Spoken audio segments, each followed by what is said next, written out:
Let's play a game, a very simple one. I'm not going to ask you what you think. I'm going to ask you what you feel. Imagine this. You're sitting in a room. Everything looks normal, clean walls, quiet air. But you're freezing. Not a little cold, but the kind of cold that crawls into your bones. You wrap yourself in a blanket, but nothing changes. So you call the landlord. You say, "Hey, something's wrong. It's cold in here." Now here's where the game begins. The landlord doesn't argue. He doesn't tell you you're weak. He doesn't deny your experience. Instead, he smiles. He walks over to the thermometer. It says 0 degrees. He takes out a tool, a very precise one. He adjusts the sensor, recalibrates the mercury, cross-checks it with the new manual. 20 minutes later, the thermometer reads 72 degrees. He steps back and says, "There. Problem solved. The data has been adjusted." Now let me ask you something. Do you feel warmer? Or do you start wondering whether you are the problem?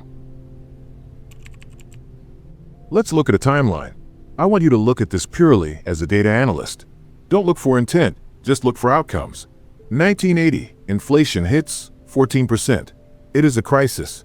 Interest rates are skyrocketing. The Bureau of Labor Statistics decides the old way of measuring housing is too volatile. So they changed the methodology. They switched to something called owner's equivalent rent. The result, the reported inflation rate drops. 1981, the Cold War ends, but the debt is piling up. The government is looking for ways to reduce the deficit. They introduce a new concept called substitution. The idea is that consumers change their behavior when prices rise. The result, the reported inflation rate drops. 1982, the Boston Commission releases a famous report. They argue the CPI is overstating inflation by not accounting for the utility of new products. They recommend aggressive use of hedonic adjustments. The result, the reported inflation rate drops. In statistics, random errors tend to cancel each other out. Sometimes a methodology change makes a number go up. Sometimes it makes it go down.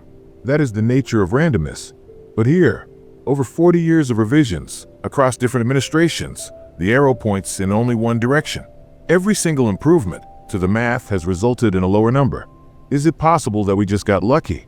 That every scientific discovery in economics just happened to make the government look better? Or is it possible that the math is solving for a specific variable? To understand what that variable is, we have to look at the first adjustment, the one they call substitution. The theory of substitution is economically sound.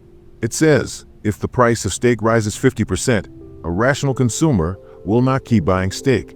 They will switch to hamburger. If hamburger rises, they switch to chicken.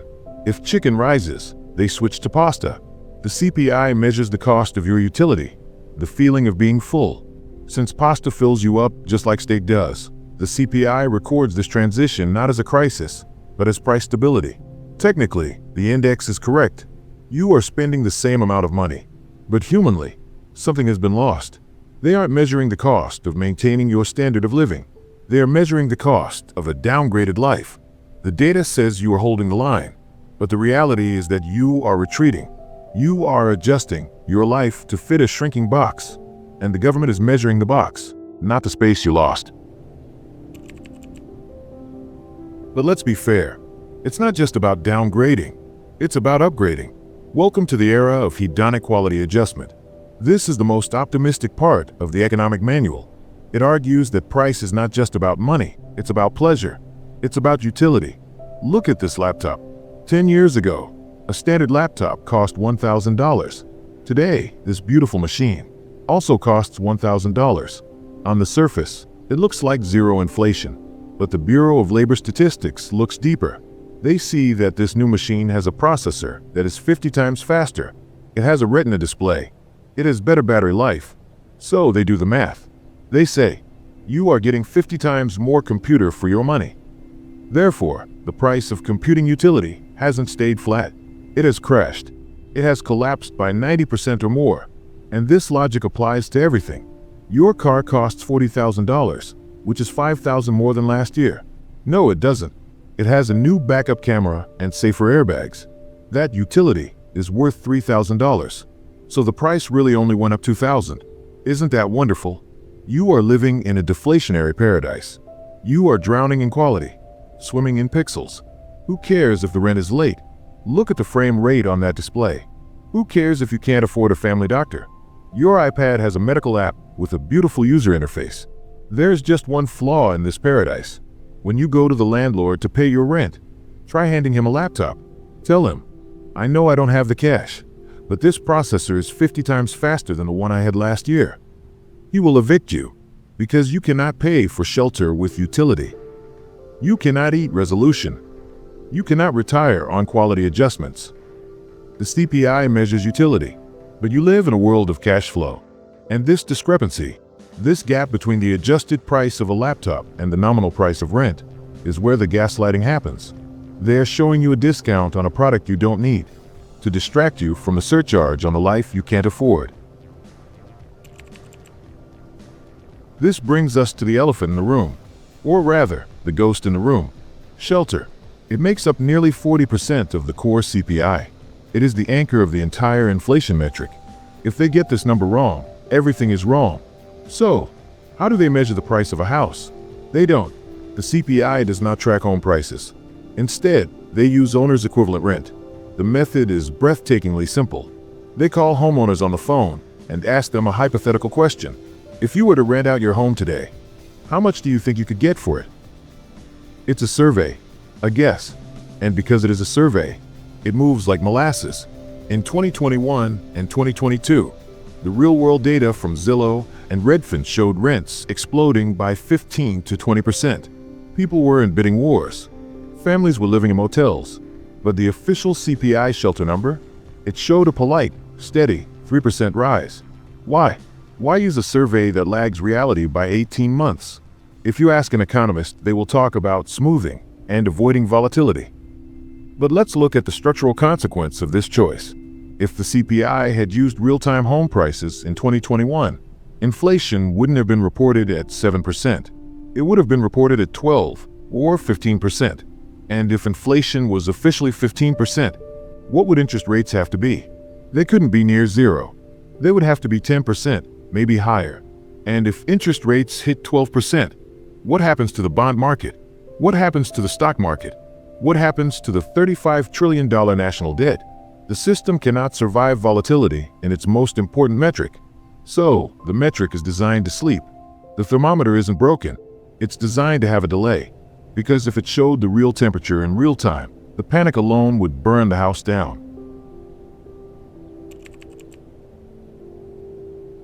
This leads us to the final question, the question of why.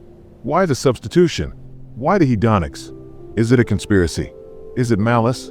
No, it is something much stronger than malice. It is arithmetic. Look at the balance sheet of the United States.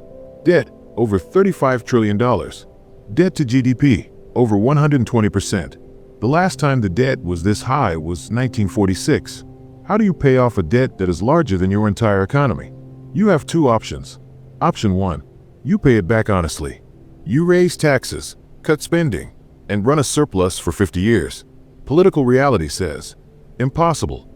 Option 2, you default. You tell the bondholders they aren't getting paid. Global financial reality says, suicide.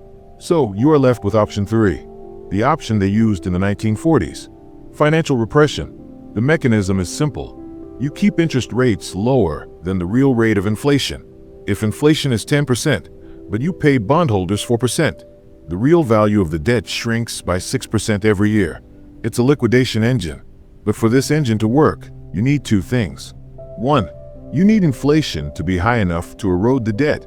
2, you need the official inflation number to be low enough to justify low interest rates. Do you see the trap? If the CPI reflected the true cost of thriving, it would be running at 8 or 10%. The bond market would demand 12% yields. The interest expense would consume the entire federal budget. The system cannot afford honest data. They aren't gaslighting you because they hate you. They are gaslighting you because the math leaves them no choice. So let's go back to that room. You're still cold. Nothing about the room changed. Only the number on the wall did. And that's the moment most people misunderstand. The problem was never the temperature. The problem was never inflation. The problem wasn't even the debt. The real problem was that you trusted the thermometer more than your own nervous system. Because once you accept the number, You start questioning yourself. You don't ask, why is red impossible? You ask, what am I doing wrong? You don't say, the system is distorted. You say, maybe I just need to work harder. That's the final trick. A system that doesn't need to convince you it's right, only that you are wrong. At some point, every adult faces this question. Am I failing? Or am I playing inside a measurement that was never designed for human life? Because if inflation is under control and you're still drowning, if the economy is fixed and effort no longer converts into progress, then the uncomfortable possibility is this. Nothing is broken. Nothing is malfunctioning. This is exactly how the machine is supposed to run. So here's the real fork in the road. You can keep measuring your life using their numbers, their benchmarks, their definitions of success. Or you can accept a harder truth, that in a world where the ruler is adjustable, the only people who survive are the ones who stop arguing with the ruler and start asking who's holding it. If this changed the way you see the economy, stay. Season 2 isn't about markets. It's about power. And next episode, we're going straight to the source, the debt trap.